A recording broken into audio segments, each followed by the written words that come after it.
এইবার লাগিয়া কত করলা মারামারি, মামলা মুকদ্দমা কইরা খুয়াইলারে করি।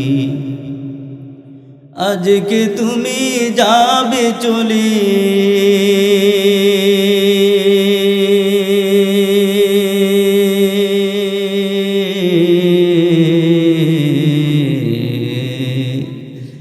আজকে তুমি যাবে চলে সব কিছু ফেলিয়া। মসজিদের ওই পালকি আইনা দুলাহা দেয় সাজায়া তারে জনমের লাগিয়া। মানুষ কই যায় রে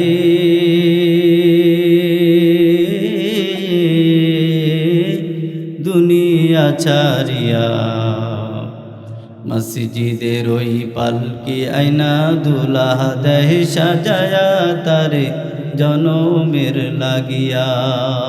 ওই দিন আল্লাহ তাআলা কিয়ামতের ময়দানে বলবে, বান্দা আমার কুদরতি কদম মোবারকে সিজদা দাও। বান্দাকে সিজদা দিতে যাইবে, সিজদা করার জন্য যখন বলবে, বান্দা যখন সিজদা করার জন্য যখন কোমর বাঁকা করতে যাইবে, দেখবে তার কোমর বাঁকা হইতেছে না। রুকু করার জন্য বলবে, দেখবে ঘাড় বাঁকা হয় না। বান্দাকে সিজদা করার জন্য বলবে, বান্দা সিজদা করতে পারবে না। রুকু করার জন্য বলবে, রুকুও করতে পারবে না। তখন আল্লাহ তাআলা ডাক দিয়ে বলবে, নাফরমান, আমি তো তোর জন্যই জান্নাতটা বানাইছিলাম। জান্নাতটা বানায় আমি আল্লাহ তাআলা জান্নাতের চাবি দিয়ে দিছি নামাজের ভিতরে। আমি আল্লাহ তাআলা বলছি, বান্দা দুনিয়াতে যদি নামাজ পড়ো তো জান্নাতের চাবি তোমার হাতে আমি আল্লাহ তাআলা দিয়ে দেব। এ বান্দা, মনে হয় তুমি দুনিয়াতে নামাজ আদায় করো নাই। যদি তুমি দুনিয়াতে নামাজ আদায় করতা, আজকে জান্নাতের চাবি তোমার কাছে থাকতো। তুমি দুনিয়াতে নামাজ আদায় করো নাই, আজকে তুমি আমার কুদরতি কদম মোবারকে সিজদা দিতে পারো না। যদি দুনিয়াতে তুমি যদি সিজদা দিতা, দুনিয়াতে যদি তুমি রুকু আদায় করতা, আজকে তুমি রুকু দিতে পারতা, আজকে তুমি সিজদা দিতে পারতা। দুনিয়াতে দাও নাই, এখন তুমি দিতে পারো না। আল্লাহ তাআলা ডাক দিয়ে বলো, আমার ফেরেশতার দল, যাও আমার এই নাফরমানকে নিয়ে যাও। ওই জান্নাতের মালিকানা থেকে আমি আল্লাহ তাআলা তাকে চিরকালে বঞ্চিত করে তাকে চিরকালের জন্য জাহান্নামে নিয়ে যাও। বলেন নাউজুবিল্লাহ। ওই নামাজ পড়া দরকার আছে কিনা? সপ্তাহে একদিন হুজুর নামাজ তো পড়ি, জুমার নামাজ, নামাজ তো পড়ি, ঈদের নামাজ, শুধু শবে বরাতের নামাজটা আর মিস যায় না। সারা বছর নামাজের খবর নাই। শবে বরাতের দিন আইসা বলে, হুজুর শবে বরাতের নামাজ কয় রাকাত, কি কি সূরা দিয়া পড়তে হবে, কেমনে কেমনে পড়তে হবে। কথা বলেন ঠিক কিনা? সারা বছর নামাজের খবর নাই। শবে বরাত শবে কদরে আইসা নামাজের জন্য হুমরি খেয়া পড়ে, আবার গর্ব কইরা বলে আজকে 50 ওয়াক্ত পড়ছি, 100 ওয়াক্ত পড়ছি। শবে বরাত শবে কদরের নামাজ দিয়ে কি জান্নাতের চাবি পাওয়া যাবে নাকি? উদাহরণস্বরূপ, আপনি কলকারখানায় কাজ করেন, আপনি অফিসে চাকরি করেন, সেখানে আপনার সপ্তাহে একদিন যান, 6 দিনে আপনি কামাই দেন, মাস শেষে আপনারে বেতন দিব ডাবল। কথা বলেন না দি? হ্যাঁ, সপ্তাহে একদিন যান, 6 দিনই মিস দেন, মাস শেষে যখন বেতন চাইতে যাইবেন, বেতন তো দিব না, আরো কয় জরিমানা দিয়া যা। আসার কথা ছিল 7 দিন, তুমি আসছো একদিন, 6 দিনই তোমার কামাই, অতএব বেতন তো বাদ, জরিমানা আরো দে। কথা বলেন না? আল্লাহ তাআলা বলবে, আমি বলছি সপ্তাহে একদিন নয়, মাসে একদিন নয়, জুমার দিন নয়, বান্দা শবে বরাত শবে কদরের নামাজ নয়, আমি আল্লাহ তাআলা বলছি প্রতিদিন 5 ওয়াক্ত নামাজ বান্দা তোমার জন্য ফরজ। যদি 5 ওয়াক্ত নামাজ যদি পড়তে পারো, আল্লাহ তাআলা বলেন জান্নাতের চাবিটা আমি আল্লাহ তাআলা তোমার হাতে দিয়া দিব। বলেন সুবহানাল্লাহ। ঘুমের চেয়ে নামাজ ভালো, আর তুমি ঘুমাইও না, ঠিক মতো পড়িলে নামাজ জান্নাত তোমার ঠিকানা। আহা কঠিন হাসর দিনেতে নামাজ তোমায় ভুলবে না, কঠিন আসর দিনেতে নামাজ তোমায় ভুলবে না, ঠিক মতো পড়িলে নামাজ জান্নাত তোমার ঠিকানা। ঘুমের চেয়ে নামাজ ভালো, আর তুমি ঘুমাইও না, ঠিক মতো পড়িলে নামাজ জান্নাত তোমার ঠিকানা। ওই নামাজ পড়তে রাজি আছি তো ইনশাআল্লাহ? কারা কারা রাজি আছি দুই হাত তুলে দেখা দেই। আল্লাহ কবুল করুক, বলেন আমিন। আল্লাহ তাআলা আমাদেরকে 5 ওয়াক্ত নামাজি হিসাবে কবুল করুক, তাহলে আমরা পরকালে জান্নাতে যেতে পারবো, বলেন ইনশাআল্লাহ। নামাজের কি দাম, নামাজের কি দাম! ও ভাই, 5 ওয়াক্ত নামাজ যদি একজন সাধারণ মানুষ যদি ঠিক মতন পড়ে, তার মাকাম আল্লাহ তাআলা কত উঁচু করে দেয়। হযরতে আব্দুল কাদের জিলানী রহমতুল্লাহি আলাইহি জগৎ বিখ্যাত একজন আল্লাহর ওলি। হযরতে আব্দুল কাদের জিলানী রহমতুল্লাহি আলাইহি একদিন মুরাকাবা করে দেখেন কে হবে জান্নাতে আমার সাথী। মুরাকাবা করে খুঁজে বের করতেছেন জান্নাতে তার সাথে কে থাকবে। হযরত আব্দুল কাদের জিলানী রহমতুল্লাহি আলাইহি মুরাকাবা করে তিনি দেখতেছেন জান্নাতে তার সাথে যে থাকবেন তিনি হলেন একজন সাধারণ রাখাল। বলেন না সুবহানাল্লাহ। সাধারণ একজন রাখাল তিনি হবেন জান্নাতে আব্দুল কাদের জিলানী রহমতুল্লাহি আলাইহি ওনার সাথী। এই দৃশ্য দেখে আব্দুল কাদের জিলানী রহমতুল্লাহি আলাইহি হতবাক হয়ে গেলেন, অবাক হয়ে গেলেন। ব্যাপারটা কি? আমার মতন জগৎ বিখ্যাত একজন আল্লাহর ওলি আমার সাথে থাকবে সাধারণ একজন রাখাল জান্নাতে, কি সে আমল করে আমি তাকে খুঁজে বের করব এবং জানতে হবে এমন কি আমল করে যে আমলের কারণে আল্লাহ তাআলা তাকে আমার সাথী বানায় দিয়েছেন। এবার আব্দুল কাদের জিলানী রহমতুল্লাহি আলাইহি পরদিন সকালবেলা ওই রাখালের খুঁজে বের হয়ে গেলেন। কোথায় সে রাখাল? তাকে জিজ্ঞাসা করতে হবে কি সে আমল করে যে আমলের কারণে তাকে আল্লাহ তাআলা জান্নাতে আমার সাথী বানায় দিয়েছেন। আব্দুল কাদের জিলানী রহমতুল্লাহি আলাইহি পরদিন সকালে খুঁজতে বের হয়ে গেলেন। খুঁজতে খুঁজতে খুঁজতে খুঁজতে রাখালকে পাহাড়ের পাদদেশে পেয়ে গেলেন। যে দেখে সেখানে রাখাল বকরি চড়াইতেছে। এমন সময় রাখালকে ডাক দিয়ে গেল, ও রাখাল এদিকে এসো, তোমার সাথে আমার কিছু কথা আছে। রাখাল এবার মনে মনে ভাবলো, হায় রে, যুগের এত বড় একজন আল্লাহর ওলি আব্দুল কাদের জিলানী, এত বড় একজন মুজাদ্দিদ, তিনি আমার কাছে আসছেন। মনে হয় আমি কোনো অন্যায় করেছি, অপরাধ করেছি। তিনি মনে হয় কাশফের মাধ্যমে দেখতে পেয়েছেন, এজন্য মনে হয় আমার কাছে এসেছেন। আমার মনে হয় আজকে উপায় নাই। ভয়ে ভয়ে রাখাল আব্দুল কাদের জিলানী রহমতুল্লাহি আলাইহির নিকটে হাজির। ডাক দিয়ে বলে, আল্লাহর ওলি, মনে হয় কোনো অপরাধ করে ফেলেছি, অন্যায় করে ফেলেছি, আমাকে ক্ষমা করে দিবেন। এবার আব্দুল কাদের জিলানী রহমতুল্লাহি আলাইহি ডাক দিয়ে বলে, রাখাল তুমি কোনো অন্যায় করো নাই, কোনো অপরাধ করো নাই।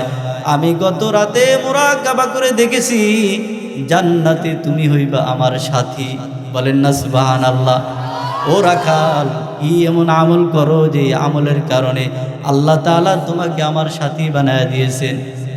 এবার রাখাল ডাক দিয়ে বলে, আল্লাহর ওলি, আমি তো এমন কোনো ভালো কোনো আমল করি না, এমন ভালো কোনো কাজ করি না যেই কাজের কারণে, যে আমলের কারণে আল্লাহ তাআলা আপনার সাথে আমাকে জান্নাতে সাথী বানাইছে। আমি তো এত কোনো ভালো কাজ করি না। আব্দুল কাদের জিলানী বলে, নিশ্চয় তুমি কোনো ভালো কাজ করো, গোপন করবা না, আমার কাছে সত্যটা খুলে বলো। এবার রাখাল ডাক দিয়ে বলে, আল্লাহর ওলি, আমি তো কোনো বিশেষ কোনো আমল করি না, বিশেষ কোনো ভালো কাজ করি না, তবে আমি একটা কাজ খুব ভালোভাবে করি। বলে, কি করো? বলে, 5 ওয়াক্ত নামাজটা আমি খুব ভালোভাবে আদায় করি। বলে, কেমন ভালোভাবে আদায় করো, আমাকে একটু খুইলা বলো, কেমন ভালোভাবে আদায় করো? এবার রাখাল ডাক দিয়ে বলে, আল্লাহর ওলি, 5 ওয়াক্ত নামাজের ভিতরে যখন আমি দাঁড়িয়ে যাই, নামাজের ভিতরে যখন আমি দাঁড়িয়ে যাই, কেউ যদি আমাকে ডাক দিয়ে বলে, ও রাখাল নামাজ পড়তেছো, নামাজটা ছেড়ে দাও, ওই যে পাহাড়টা দেখতেছো, পাহাড়টা স্বর্ণ বানায় তোমাকে দিয়ে দেব। রাখাল নামাজটা ছেড়ে দাও, স্বর্ণওয়ালা পাহাড়টা তুমি নিয়ে যাও। রাখাল ডাক দিয়ে বলে, আল্লাহর ওলি, নামাজ আমার কাছে এত মজা, এত মজা, নামাজের ভিতরে আমি এত স্বাদ পাই, এত খুশু খুজুর সাথে আমি নামাজ আদায় করি, নামাজের ভিতরে আমার এত মনোযোগ, এত মজা আমি পাই।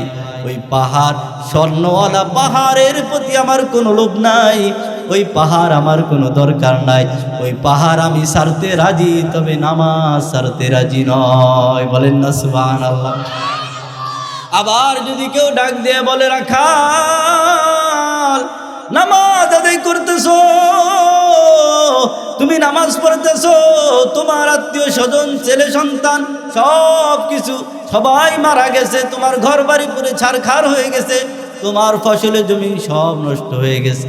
রাখাল যদি ছেলে সন্তান সবাইকে যদি বাঁচাইতে চাও, তোমার স্ত্রী পরিবার পরিজনকে যদি বাঁচাইতে চাও, তোমার ধন সম্পদ যদি বাঁচাইতে চাও, তোমার ঘর বাড়ি যদি বাঁচাইতে চাও, তাহলে নামাজটা ছাইরা দাও। রাখাল ডাক দিয়ে বলে, আল্লাহর ওলি, নামাজ আমার কাছে এত মজা, এত মজা, আমার সব ধ্বংস হইলে কোনো আফসোস নাই, তবে নামাজ ছাড়তে আমি রাজি নই। কেমন মজার সাথে নামাজ আদায় করে, কেমন খুশু খুজুর সাথে রাখাল নামাজ আদায় করে। দুনিয়ার সব ছাড়তে রাজি, তবে নামাজ ছাড়তে রাজি নয়। দুনিয়া সব তার পায়ের নিচে দিল, তার কোনো দরকার নাই, নামাজ তার কাছে এত মজা, এত খুশু খুজুর সাথে রাখাল নামাজ আদায় করে। এবার আব্দুল কাদের জিলানী রহমতুল্লাহি আলাইহি ডাক দিয়ে বলে, রাখাল আমার আর বুঝতে বাকি নয়, তুমি এই খুশু খুজুর সাথে নামাজ আদায় করার কারণে আল্লাহ তাআলা তোমাকে জান্নাতে আমার সাথী বানায় দিয়েছেন। বলেন না সুবহানাল্লাহ। এই জন্য আমরাও যদি আজকে যদি এই পদ্ধতিতে যদি নামাজ আদায় করতে পারি, সুন্দরভাবে আল্লাহকে সন্তুষ্টির জন্য খুশু খুজুর সাথে যদি ভয়ের সাথে নামাজ আদায় করতে পারি, আল্লাহ বলেন নামাজের ভিতরে দাঁড়াও বান্দা, আমার কাছে চাও, আমি আল্লাহ তাআলা দিতে দেরি করব না। আল্লাহ তাআলা বলে, কি দরকার বলো, নামাজের ভিতরে দাঁড়িয়ে যাও, আমার কাছে চাও, দুনিয়ার কারো কাছে প্রয়োজন নাই, নামাজের ভিতরে দাঁড়িয়ে যাও, আমার কাছে বলো, তোমার হাজত আমি আল্লাহ তাআলা পূরণ করে দিব, দুনিয়ার কেউ পারবে না, আমি আল্লাহ তাআলা পারবো। কি তোমার দরকার আমার কাছে বলো, নামাজে দাঁড়িয়ে যাও, আমার কাছে বলে দাও। আল্লাহ তাআলা বলেন, তোমার মনের আশা পূরণ করার জন্য আমি সদা প্রস্তুত থাকি। বলেন না সুবহানাল্লাহ। আল্লাহ তাআলা আমাদেরকে এই খুশু খুজুর সাথে নামাজ আদায় করার তৌফিক দান করুক। বলেন আমিন। সম্মানিত মুআজ্জাজ মুহতারাম, আমি যে আয়াতে কারিমা তেলাওয়াত করেছি, এই আয়াতে কারিমা এবং বিশ্বনবী সাল্লাল্লাহু আলাইহি ওয়াসাল্লামের অগণিত হাদিস থেকে আপনাদের সামনে একটি হাদিস তেলাওয়াত করেছি।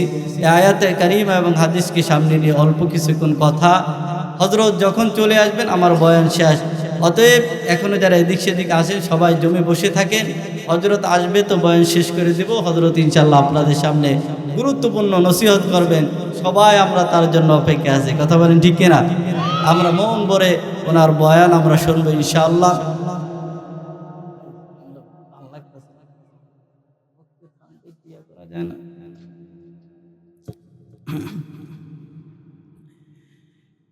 আমার আগে যে কথা বলছেন জাহান্নামের কথা বলছেন, ওই জাহান্নাম থেকে বাঁচা দরকার আছে কিনা?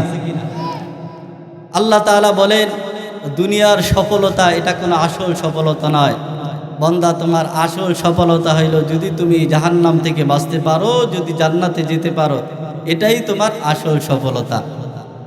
আল্লাহ তাআলা বলেন, দুনিয়ার মানুষ ভালো করে শুনে নাও, নেক আমল ছাড়া জান্নাতে যাওয়ার কোনো সুযোগ নাই।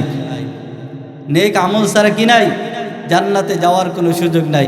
আল্লাহ তাআলা কোরআনে বলতেছেন, আম্মা মান সাকুলাত মাওয়াজিনুহু ফাহুয়া ফি আইশাতির রাদিয়া। আল্লাহ তাআলা বলেন, দুনিয়ার মানুষ, আমি আল্লাহ তাআলা কিয়ামতের ময়দানে একটা মিজানের পাল্লা বসাবো। তোমার নেক এবং বদ ওজন করার জন্য আমি আল্লাহ তাআলা মিজানের পাল্লা বসাবো। তুমি যদি যাররা পরিমাণ যদি গুনাহ করো, যাররা পরিমাণ গুনাহ আমি আল্লাহ তাআলা ওই মিজানের পাল্লার ভিতর ওজন করব। যাররা পরিমাণ যদি নেকের কাজ করো, সেটাও আমি আল্লাহ তাআলা মিজানের পাল্লায় ওজন করব। এই মিজানের পাল্লার ভিতরে যা নেকের ওজন ভারী হয়ে যাবে, আল্লাহ তাআলা বলে তার ঠিকানা হবে আমার চির সুখের স্থান, অর্থাৎ জান্নাত। জোরে বলেন সুবহানাল্লাহ।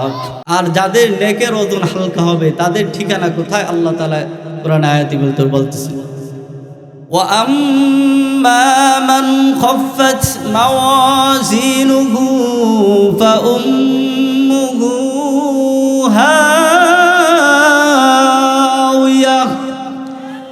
আল্লাহ তাআলা বলেন, ও দুনিয়ার মানুষ ভালো করে শোনো, আর যাদের নেকের ওজন হালকা হবে, গুনাহের ওজন কিয়ামতের ময়দানে মিজানের পাল্লায় ভারী হবে, আল্লাহ তাআলা বলেন তার ঠিকানা হবে হাবিয়া। হাবিয়ায় ঠিকানা হবে। এখন হাবিয়াটা কি আপনারা জানেন? 7টা জাহান্নাম আছে, জাহান্নাম শাইর, লাজা, হুতামা, হাবিয়া, সাকার, জাহিম। 7টা জাহান্নামের ভিতরে একটা জাহান্নামের নাম হইল হাবিয়া জাহান্নাম। আল্লাহ তাআলা বলেন মিজানের পাল্লায় যান নেকের ওজন হালকা হবে, গুনাহের ওজন ভারী হবে, আল্লাহ তাআলা বলেন তার ঠিকানা হবে হাবিয়া জাহান্নাম। হাবিয়া জাহান্নামটা কেমন জাহান্নাম? আল্লাহ তাআলা এই জাহান্নামের ব্যাপারে আল্লাহ রাসূলকে বলতেছেন, মা আদরাকা মা হিয়া। বলতেছেন হাবিব, আপনি কি জানেন এই হাবিয়া জাহান্নামটা কি? আল্লাহ রাসূলকে জিজ্ঞাসা করেন, আপনি কি জানেন হাবিয়া জাহান্নামটা কি? আল্লাহ তাআলা নিজেই হাবিয়া জাহান্নামের বর্ণনা দিতেছেন, নারুন হামিয়া। আল্লাহ তাআলা বলেন হাবিয়া জাহান্নামটা হলো এমন জাহান্নাম, হাবিয়া জাহান্নামটা এমন একটা জাহান্নাম। আল্লাহ তাআলা এই হাবিয়া জাহান্নামের বর্ণনা দিতেছেন, এটা এত বড় একটা জাহান্নাম, এত বড় জাহান্নাম। ওই জাহান্নামের ভিতরে যখন একটা পাপিষ্ঠকে যখন ফেলে দেওয়া হবে, যখন একজন নাফরমানকে যখন ফেলে দেওয়া হবে, ওই নাফরমান এই জাহান্নাম থেকে বের হওয়ার জন্য ছুটাছুটি করতে থাকবে। বান্দা ডান দিকে দৌড়াবে, শত শত হাজার হাজার বছর পর্যন্ত দৌড়াবে, হাজার হাজার বছর পর্যন্ত জাহান্নাম থেকে বের হওয়ার জন্য দৌড়াবে, কিন্তু বান্দা দেখবে জাহান্নামের কোনো কিনারাই খুঁজে পায় না। আবার বান্দা হতাশা হয়ে বাম দিকে ছুটাছুটি করতে থাকবে, বাম দিকে দৌড়াবে, হাজার হাজার বছর পর্যন্ত বান্দা বাম দিকে দৌড়াতে থাকবে। দৌড়াবে দৌড়াবে হাজার কোটি বছর চলে যাবে, তারপরও দেখবে জাহান্নামের কোনো কিনারা নাই। বান্দা হতাশে আবার সামনের দিকে দৌড়াবে, হাজার হাজার বছর পর্যন্ত দৌড়াবে, একদিন দুই দিন নয়, কোটি কোটি বছর পর্যন্ত দৌড়াবে। দৌড়ানোর পরে দেখবে জাহান্নামের কোনো কিনারাই খুঁজে পায় না। বান্দা আবার পিছনের দিকে দৌড়াবে, এমন করতে করতে বান্দা উপরের দিকে উঠতে থাকবে, তারপরও বান্দা দেখবে জাহান্নামের কোনো কিনারাই খুঁজে পায় না। বান্দা তখন হতাশ হয়ে আল্লাহকে বলবে, আল্লাহ এটা কেমন জাহান্নাম, যে জাহান্নামের তো কিনারাই খুঁজে পাইতেছি না, এটা এত বড় এত বড়। আল্লাহ তাআলা বলেন এই জাহান্নাম এত বড়, এই জাহান্নামের ভিতরে যখন একজন বান্দাকে যখন ফেলে দেওয়া হবে, এই বান্দা হাজার কোটি কোটি বছর পর্যন্ত দৌড়াইলো, এই জাহান্নামের কিনারা কোনোদিন খুঁজে পাবে না। বলেন নাউজুবিল্লাহ। দিলে আপনারা বুঝবেন, যারা নদী অঞ্চলে চলাচল করেন, আমাদের বাড়ি বরিশাল, যখন ঢাকা থেকে যখন বরিশালের দিকে যাই, যখন লঞ্চটা যখন নদীর মাঝখানে যখন যায়, তখন যেদিকে তাকাই দেখি শুধু পানি আর পানি, মনে হয় পৃথিবীতে পানি ছাড়া আর কিছুই নাই। আপনারাও যখন নদী দিয়ে সমুদ্র দিয়ে কোথায় ভ্রমণে যাইবেন, যেদিকে তাকাইবেন দেখবেন পানি আর পানি, মনে হয় পৃথিবীতে শুধু পানি আর পানি। আল্লাহ তাআলা বলেন হাবিয়া জাহান্নামটা এটা কোনো সমুদ্রের মতো নয়, এটা দুনিয়ার কোনো সাগরের মতো নয়। আল্লাহ তাআলা বলেন এটা বড়, এত বড়। এই জাহান্নামকে যখন, এই জাহান্নামের ভিতরে যখন কাউকে ফেলে দেওয়া হবে, আল্লাহ তাআলা বলেন ও কশিন কালো এই জাহান্নাম থেকে বের হতে পারবে না। এবার চিন্তা করে দেখেন এই জাহান্নাম কত বড় জাহান্নাম। বান্দা হাজার কোটি কোটি কোটি বছর পর্যন্ত দৌড়ায় এই জাহান্নামের কিনারা কোনোদিন খুঁজে পাবেও না, আর এই জাহান্নাম থেকে কোনোদিন বেরও হতে পারবে না। এই জাহান্নামে কাদেরকে দিবে? যাদের মিজানের পাল্লায় নেকের ওজন হালকা হবে। কি হবে? আল্লাহ তাআলা বলে মিজানের পাল্লায় যার নেকের পাল্লা হালকা হবে তার ঠিকানা হবে এই হাবিয়া জাহান্নাম। এখন এই হাবিয়া জাহান্নাম থেকে বাঁচার জন্য আমাদের করণীয় কি? ওয়াজ তো মনে হয় বুঝেন না আপনারা। ওই যে আগের আয়াতে আল্লাহ তাআলা বলছে মিজানের পাল্লায় নেকের ওজন ভারী করতে হবে। কি করতে হবে? অর্থাৎ নেক কাজ করতে হবে। নেক কাজ করলে মিজানের পাল্লায় নেকের ওজন ভারী। আল্লাহ তাআলা বলেন ঠিকানা হবে সোজা জান্নাত। নেকের ওজন হালকা, ঠিকানা হবে হাবিয়া। কে বলছেন? আমি বলছি? কে বলছেন? এখন এই নেক কাজ করার দরকার আছে কি না? নেক কাজ কখন করব? হ্যাঁ, একটু বয়সটা ভারী হইলে। কি বলেন হুজুর? এখন তো যুবক, যৌবনকাল, একটু আনন্দ বুদ্ধি করার সময়। এই বয়সটা একটু আনন্দ বুদ্ধি করার বয়স, বয়সটা একটু ভারী হোক, তারপরে ইবাদত করা শুরু করব, বলে কিনা অনেকে। হুজুর এখনও তো দাড়ি এখনও পাকা ধরে না, এখনও দাড়ি ওঠে নাই। অনেকে বলে হুজুর এখন তো ব্যবসা বাণিজ্য চাকরি বাদি নিয়ে অনেক ব্যস্ত আছি, বয়সটা একটু ভারী হোক তারপরে ইবাদত করা শুরু করব। আবার যাদের বিবাহ শাদী হয় নাই বলে হুজুর বিয়াটা করে নেই, এরপরে দাড়িটা রাখবো, এরপরে নামাজ ধরবো। কারণ আগে যদি দাড়ি রাখি তাহলে আবার ভালো মেয়ে পাওয়া যাবে না। অনেকে বলে কিনা দাড়ি রাখলে বলে ভালো মেয়ে পাওয়া যায় না, এজন্য দাড়ি রাখবো না, বিয়ার পরে রাখবো। আল্লাহ তাআলা বলেন বান্দা না না না, ও বান্দা বয়স ভারী হওয়া পর্যন্ত তুমি যে বাঁচবা এই গ্যারান্টি তোমার নাই। বান্দা যেদিন মালাকুল মউত তোমার সামনে চলে আসবে সেদিন কিন্তু আর বাঁচার কোনো সুযোগ নাই। কথা বলেন ঠিক কি না? ওই মালাকুল মউত কোন দিন আমার সামনে আসবে আমরা তো সবাই জানি। কে কে জানি? একটু হাত তুলি। কেউ জানি না? ওই যে অনেকে হাত তুলছে। মালাকুল মউত কোন দিন আমার সামনে আসবে কে কে জানি? কেউ জানি না। একদিন তোমারি নাম মসজিদে হবে এলাম। কথা বলেন ঠিক কিনা? একদিন তোমারি নাম মসজিদে হবে এলাম। তৈরি থেকো, তৈরি রেখো কবরের মাল সামান।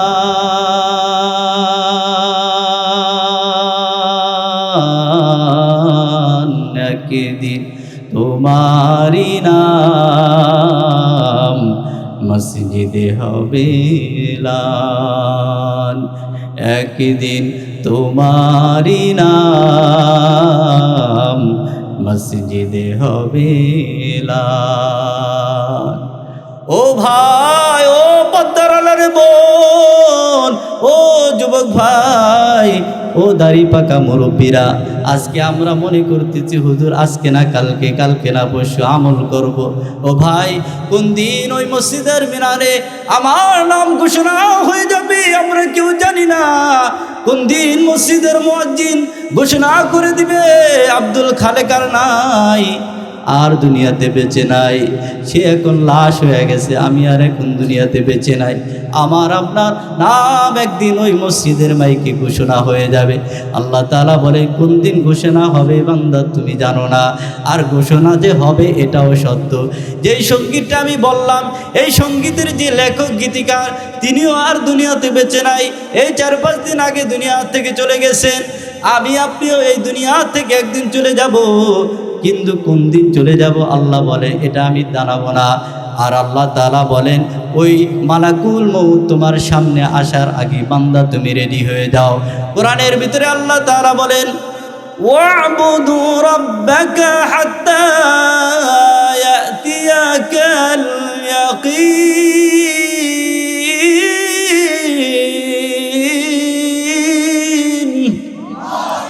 আল্লাহ তাআলা বলেন, এই দুনিয়ার মানুষ, মালাকুল মউত আজরাইল তোমার দুয়ারে আসার আগে বান্দা তুমি রেডি হয়ে যাও। আল্লাহ বলেন, মালাকুল মউত তোমার দুয়ারে আসার আগেই তুমি রেডি হয়ে যাও। যেহেতু মালাকুল মউত কোন দিন আমার সামনে আসবে আমরা কেউ জানি না। আল্লাহ বলেন, যেদিন আসবে সেদিনও তোমাকে কোনো সময় দেওয়া হবে না। কোরআনে আল্লাহ তাআলা বলেন, ইযা জাআ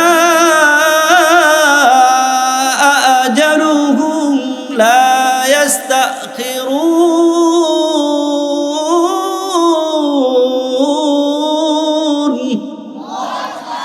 لا يستأخرون ساعة ولا يستقدمون।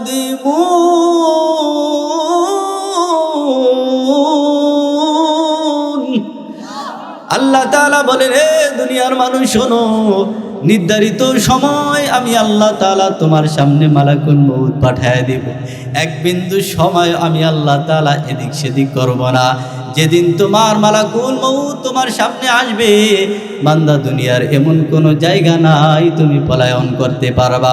কোরআনে আল্লাহ তাআলা বলতেছেন, আইনামা তাকুনু ইউদরিকুমুল মাউত ওয়ালাউ কুনতুম ফি বুরুজিম মুশাইয়াদা।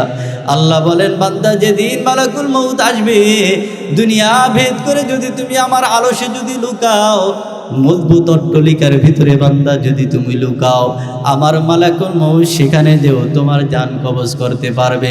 দুনিয়ার এমন কোনো জায়গা নাই যেখানে মালাকুল মউত পৌঁছাতে পারবে না। ও ভাই, আজকে আমরা শুধু বলতেছি আজকে না কালকে, কালকে না পরশু, দূর বয়সটা এখন কম, বয়সটা যখন বাড়ি হবে তখন থেকে ইবাদত করা শুরু করব। বলে হুজুর রমজান আসলে ইবাদত করা শুরু করব। বলে হুজুর বয়সটা ভারী হইলে তখন হজ করে আসবো, হাজি সাহেব হয়ে যাব, মসজিদের কোনায় বসবো তো আর উঠবো না, তসবিহ নিব তো আর ছাড়বো না। কথা বলে কিনা? হুজুর তখন থেকে ইবাদত করা শুরু করব। আল্লাহ তাআলা বলেন, না না না বান্দা, কোন দিন মালাকুল মউত তোমার সামনে আসবে বান্দা তুমি জানো না। হযরত জুলফিকার আহমদ নকশবন্দি রাহমাতুল্লাহি আলাইহি জগৎ বিখ্যাত একজন আল্লাহর ওলি, ওনার কিতাবের ভিতরে চমৎকার একটা উদাহরণের মাধ্যমে আমাদের এই অবস্থাটা তুলে ধরেছেন। কি অবস্থা? এই যে আমরা শুধু বলি হুজুর আমল করব করব করব করব, এটাই শুধু বলি কিন্তু আমল করার হয় না। হযরত জুলফিকার আহমদ নকশবন্দি রাহমাতুল্লাহি আলাইহি ওনার কিতাবের ভিতরে আসছে, কোন এক বাগানের ভিতরে এক গোলাম কাজ করত, ফলের বাগান। একদিন গোলাম ডাক দিয়ে বলে, মালিক আমি আপনার বাগানে কাজ করি।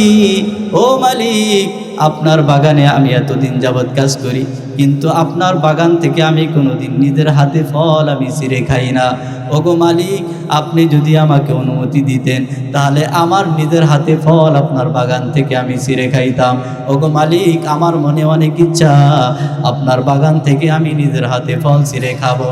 এবার মালিক ডাক দিয়ে বলে, গোলাম তুমি আমার বাগানে কাজ করো, তুমি আজকে আমার কাছে আবদার করতেছো আমার বাগান থেকে তুমি নিজের হাতে ফল ছিঁড়ে খাইবা। গোলাম আমি তোমাকে বাধা দেব না, যাও আমি তোমাকে অনুমতি দিয়ে দিলাম। ও গোলাম যাও, শুধু তোমাকে খাওয়ার অনুমতি দিলাম না, এই বাগান দেখতেছো তুমি একটা টুকরি মাথায় নাও, যত খুশি তত তুমি বাগান থেকে ফল ছিঁড়ে খাও, যত খুশি তত তুমি টুকরির ভিতরে ভরো, আমার মালিকের কোনো বাধা নাই। তবে একটা শর্ত তোমাকে দিয়ে দিলাম। কি শর্ত? ভালো করে মনে রাখবেন। মালিক শুধু একটা শর্ত দিছেন, বলে এই যে আমার বিশাল বাগান দেখতেছো, আমার এই বিশাল বাগানের এক মাথা থেকে তুমি ফল পাড়া শুরু করবা। পারতে পারতে পারতে পারতে যাইতে যাইতে যাইতে যাইতে তুমি আমার বাগান শেষ করবা। বাগান শেষ, তোমার ফল পাড়াও শেষ। ওই যে বাগানের শেষ মাথায় যাইবা, পিছনের দিকে কিন্তু আর আসতে পারবা না। শর্তটা বুঝছেন আপনারা? ভালো করে মনে রাখবেন, এই শর্তটাই মেন কথা। মালিক একটাই শর্ত দিছে, আমার এই বাগানের এক মাথা থেকে ফল পাড়া শুরু করবা। যাইতে যাইতে যত পারতে পারো, যত খাইতে পারো, যত টুকরির ভিতরে ভরতে পারো, আমার মালিকের কোনো বাধা নাই। তবে বাগান শেষ, তোমার পাড়াও শেষ, ওই যে পিছনে একটা গাছ রেখে আসছি, ওখান থেকে আরেকটা ফল পেরে আসি, এই সুযোগ নাই। একটাই শর্ত। এবার গোলাম মালিকের অনুমতি পেয়ে বাগানের প্রথম গাছে ফল পারবে হাত বাড়াইছে, টুকরি একটা মাথায় নিছে। গোলাম এবার বাগানের প্রথম গাছে হাত বাড়াইছে, ফল পারবে। এমন সময় গোলামের নজর চলে গেছে সামনের দিকে। সামনের দিকে তাকিয়ে দেখে এই গাছের থেকে সামনের গাছের ফল আরো বেশি সুন্দর। গোলাম এবার বলতেছে, না, এই গাছের থেকে ফল পারবো না, ওই সামনের গাছের থেকে পারবো। গোলাম এই কথা ভেবে ভেবে সামনের কাছে চলে গেছে, সামনের গাছে হাত বাড়াইছে, ফল পারবে। এমন সময় গোলামের নজর চলে গেছে সামনের দিকে।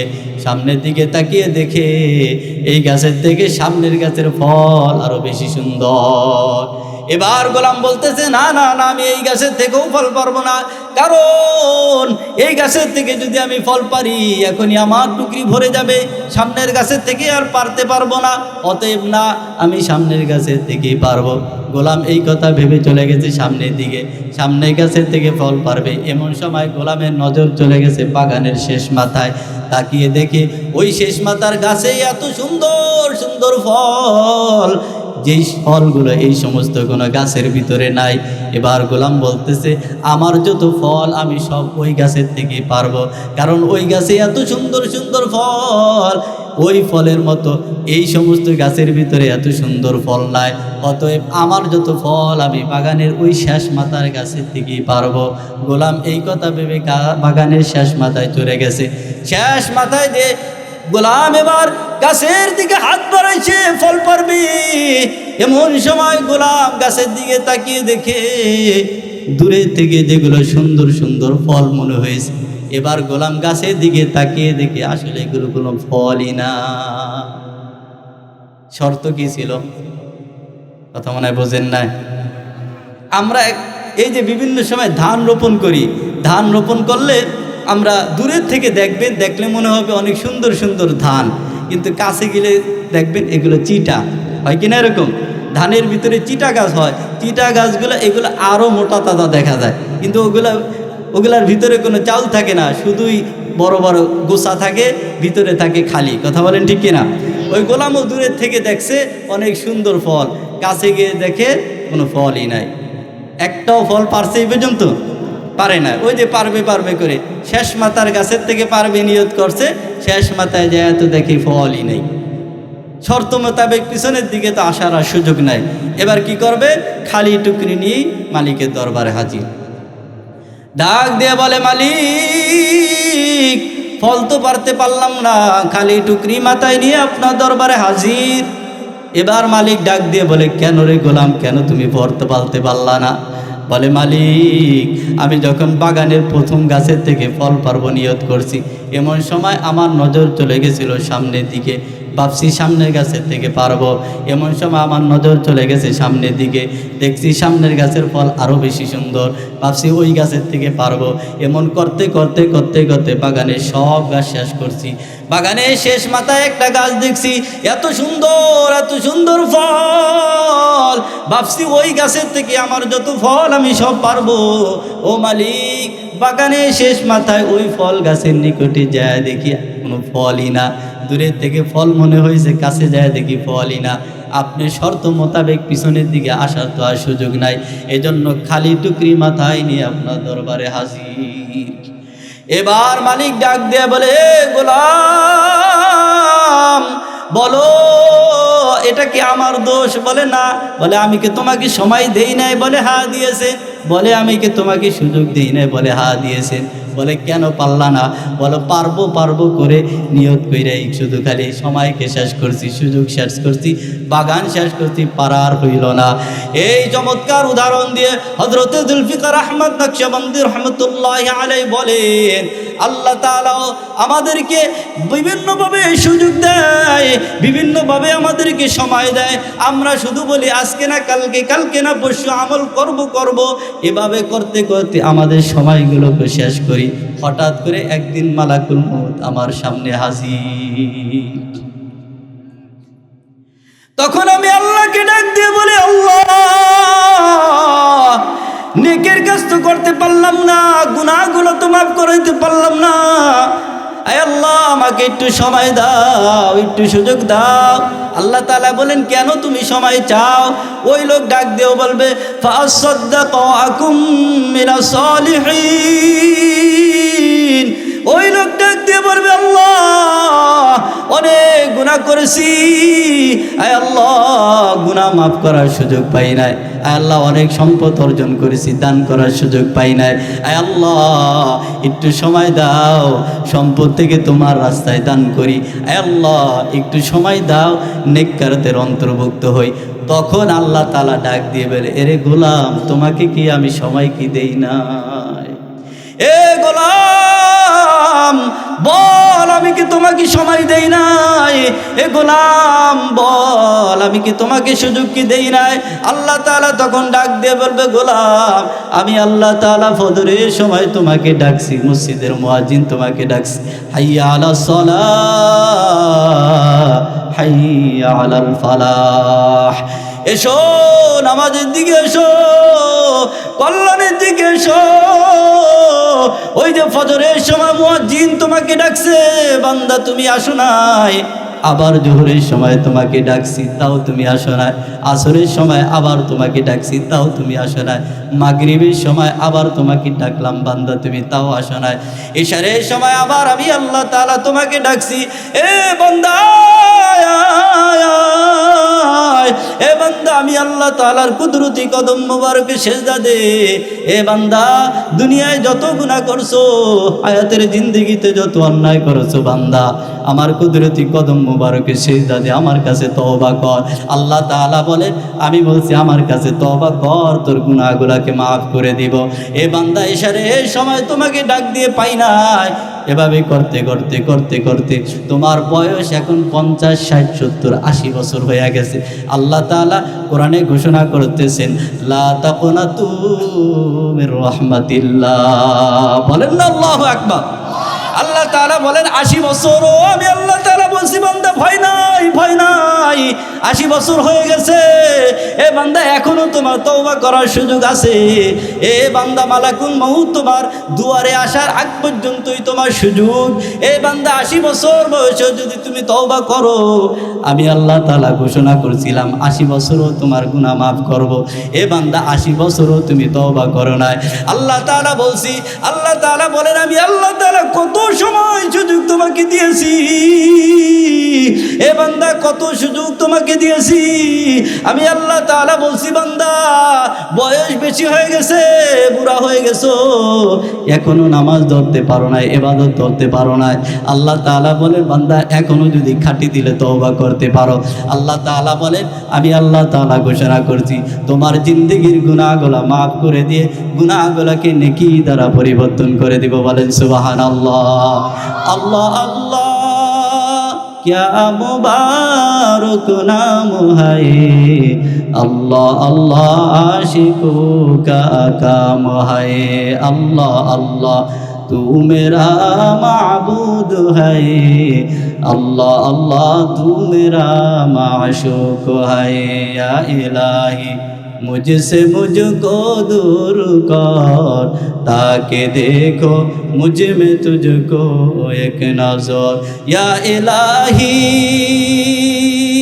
तू मेरा गफ्फार है, या इलाही तू मेरा सत्तार है। क्षमा करार मालिक के जोरे बोलें, আর একটু জোরে বলেন, ক্ষমা করার মালিককে।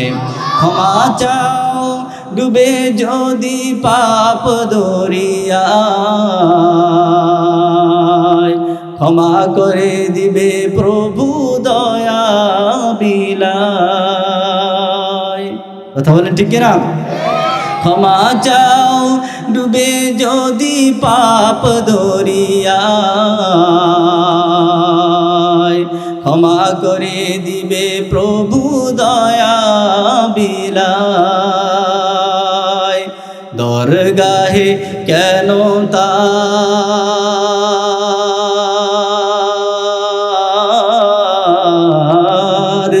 দরগাহে কেন তার হাত পাতো না,